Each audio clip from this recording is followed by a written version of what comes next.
자, 이번 시간부터는 이제 내 블로그에 배너를 달고 싶은데, 그 배너를 떻게 달 수 있는지 한번 그런 것들에 대해서 이제 하나씩 한번 살펴보도록 하겠습니다. 자, 이제 이 블로그가 이렇게 있으면요. 이 이제 블로그를 이제 운영하는 이제 가장 궁극적인 목적 중에 하나가 될 수 있어요. 배너를. 그리고 이제 홍보를 위해서 우리가 이제 상업적으로 블로그를 이제 운영을 할 수가 있는데, 이제 이런 어떤 포털 사이트도 조금씩 막 그 정책이 좀 바뀌어 가요, 시대에 따라서. 그 옛날에는 내 블로그에 이런 제가 알기로는 배너나 이런 어떤 상업적인 배너 같은 것들을 이렇게 달 수가 없게 그렇게 해놓거나 그랬어요. 정책이. 근데 이제 시대가 점점 이제 블로그나 이런 것들이 굉장히 상업적인 용도로도 이제 많이 이제 사용하게 되고, 또 그래서 이제 블로그 자체가 하나의 쇼핑몰처럼 운영도 할 수 있게 되고 막 그러다 보니까 이제 정책이 막 바뀌어지는 거죠. 이런 포털 사이트들도 블로그를 쇼핑몰처럼 운영할 수도 있고, 그 쇼핑몰은 뭔가 물건을 판다는 건데 그것 자체가 벌써 상업적인 목적으로 용도로 이제 운영한다는 거기 때문에 에, 그런 쪽으로 정책이 많이 바뀌어 간 거죠.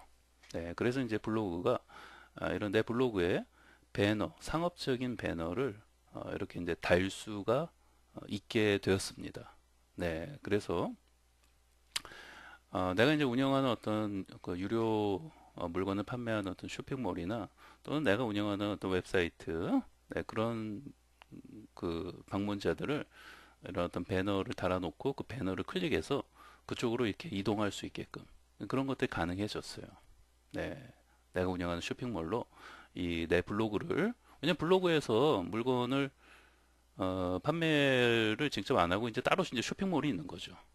예, 또는 뭐 회사 홈페이지가 있다든지. 그러니까 이제 결국 또 좀 더 유료 상품을 구매하고자 하는 그 방문자들이 어, 그런 배너를 클릭해서 내 쇼핑몰로 어떤 이제 이동을 할 수 있게끔 배너를 달아야 돼요. 배너를. 네, 내 블로그에. 그리고 꼭 내 쇼핑몰로 이동을 시키기 위해서 배너를 다는 것도 있겠지만, 여러분 이제 블로그를 열심히 운영하시면은 많은 방문자들이 오게 되면은 내 블로그가 하나의 굉장히 많은 방문자들이 생기면은 다른 어떤 쇼핑몰이나 다른 회사에서 배너를 좀 달고 싶다. 당신 블로그에. 네. 그래서 이제 광고 유치가 들어올 수도 있어요. 광고 의뢰가. 그랬을 때 그 쇼핑몰이나 그 회사에 어떤 배너를 내 블로그에 달아 줘야 하잖아요. 그리고 그 쇼핑몰로 이동할 수 있게끔. 네.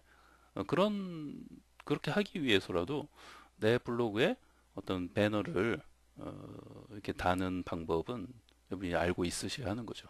네. 그래서 어떻게 보면 블로그 이렇게 처음 만들어 보시는 분들이 사실 제일 해보고 싶은 기능 중에 하나가, 만들고 싶은 것 중에 하나가 그런 이제 배너. 네, 내 블로그에서 어떤 배너를 내 쇼핑몰로 또는 어떤 광고 유치가 들어왔을 때 그 회사의 어떤 쇼핑몰로 이동할 수 있게끔 어떤 배너를 어떻게 이제 다는지 그런 것들이 제일 궁금해하는 것 중에 하나죠. 자, 그러면은 잠깐 이쪽에 블로그 보시면은 이렇게 지금 이제 앨범형으로 되어 있는 것을 이제 클릭을 해보시면 이제 이렇게 이미지가 이제 이렇게 네 개씩 이렇게 이제 한 줄에 네 개씩 이렇게 나타나 보이는 형태로 앨범형은 이제 보여지고요. 자, 여기 보시면은 이제 밑에 이 스킨은 이제 밑에 이렇게 이제 메뉴가 나와 있는데 이런 것들 하나하나를 이제 위젯이라고 합니다. 이게 용어 자체를 조금 이제 나이가 있으신 어르신 분들이나 컴퓨터 이렇게 좀 많이 사용 안 해보신 분들은 이런 용어 자체가 어려워요. 이 위젯? 이게 뭐지? 막 이럽니다. 이런 카운트 같은 거 있죠. 이런 걸 위젯이라고 그래요. 위젯. 너무 그런 단어 자체를 어려워하지 마시고 그냥 뭐 편하게 뭐 이런 것도 그냥 배너라고 생각하셔도 돼요. 네, 그냥 뭐 카운트, 뭐 그다음에 여기 검색하는 이런 것들, 또 뭐 이런 것들, 이런 거 하나하나를 전부 뭐라고 한다? 그냥 어떤 위젯이라고 하는데 이런 것 이제 단어 자체가 조금 어려우시면은 그냥 뭐 배너 같이 뭐 생각하셔도 돼요.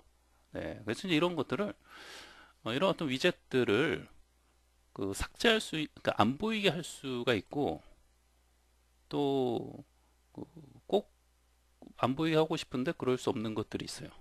네, 그래서 이제 그런 것들을 이제 우리 이제 배너를 이제 어떻게 다는지 아는 것도 이제 할 거지만 그 전에 좀 위젯에 대한 개념을 좀 알아야 돼요. 네, 그래서 한번 이번 시간에 간단하게 위젯을 관리하는 것을 또 안 보이게 한다든지 또 다시 나타나 보이게 한다든지 네, 그런 것도 어떻게 하는지 한번 살펴보도록 하고요.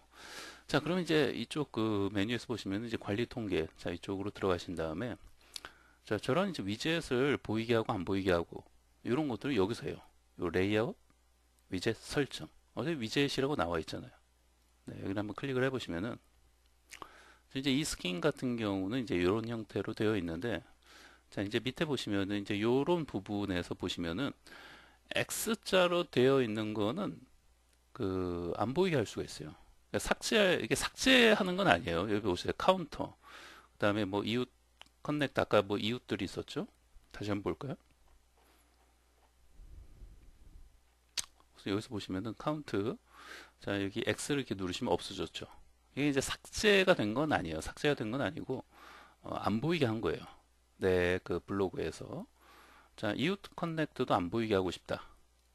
이렇게 X를 클릭하면 이게 X가 있는 것들은 내가 안 보이게 할 수가 있어요. 네, 디폴트로 이렇게 이제 나와 있지만 안 보이게 할 수가 있다는 거죠. 그러니까 삭제한 건 아니에요. 완전히 내 블로그에서 저 메뉴가 저 위젯이 없어진 게 아니에요. 나중에 다시 나타나 보이게 할 수 있어요. 그러니까 우선은 X가 없는 것들, 이런 프로필 영역이나 또 카테고리 메뉴, 또 이런 검색, RSS, 이런 것들 없애고 싶어도 없앨 수가 없어요. 왜? X가 없잖아요. X가 없는 것들, 이게 X가 있는 것들은 X를 누르면 없어져요. 자, 이렇게 이제 해놓고 맨 밑에 내려보시면 적용이 있어요. 적용을 클릭을 하시면 바로 적용이 됩니다. 이렇게 내려보시면은 자, 앨범명 클릭을 해보시면은 블로그에서 자, 아까 어떻습니까? 이 밑에 그 이웃들, 그러니까 이웃 블로그 모양이 이쪽에 있었어요. 왼쪽에. 그리고 카운트, 오늘 방문자가 몇 명 했는지 어떤 카운트 같은 게 이 가운데에 아마 그런 카운트 표시되는 게 있었는데 없어졌죠. 예, 그 삭제한 게 아니라 그 위젯을 우리가 안 보이게 X 표시를 눌러서 안 보이게 만든 거죠. 네. 이런 것들이 이제 가능해요. 이제 그 위젯에 따라 이런 것들은 이제 반드시 있어야 되는 거기 때문에 이런 것들 어떻게 뭐 안 보이게 할 수 없어요.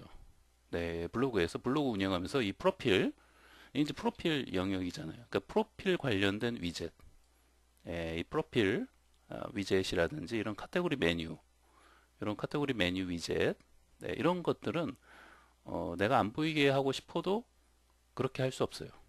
네, 이런 것들은 반드시 블로그를 운영하는 과정에선 반드시 필요한 거기 때문에 이런 것들은 반드시 보여야 하는 거기 때문에 이렇게 있어야 하는 거고 아까 뭐 이웃들 보여주는 거라든지 그 다음에 뭐 이런 어떤 뭐 카운트라든지 또 내가 만든 배너를 추가하고 뭐 이제 이렇게 할 수 있는데 그건 좀 나중에 보여드릴 거예요. 알려드릴 거고 이제 그런 내가 만든 배너 위젯 내가 만든 배너도 하나의 위젯인데 그런 것들은 이렇게 안 보이게 하고 또는 다시 나타나 보이게 하고 이렇게 할 수가 있죠. 네, 그래서 이제 이번 시간에는 기본적으로 어떤 그 이 블로그 스킨에서 이런 어떤 위젯들을 내가 이제 보이게 하고 안 보이게 할 수가 있구나. 이런 어떤 기본적인 베이스 개념을 알고 이제 또 이렇게 좀 또 이제 공부에 들어가시면 좋습니다.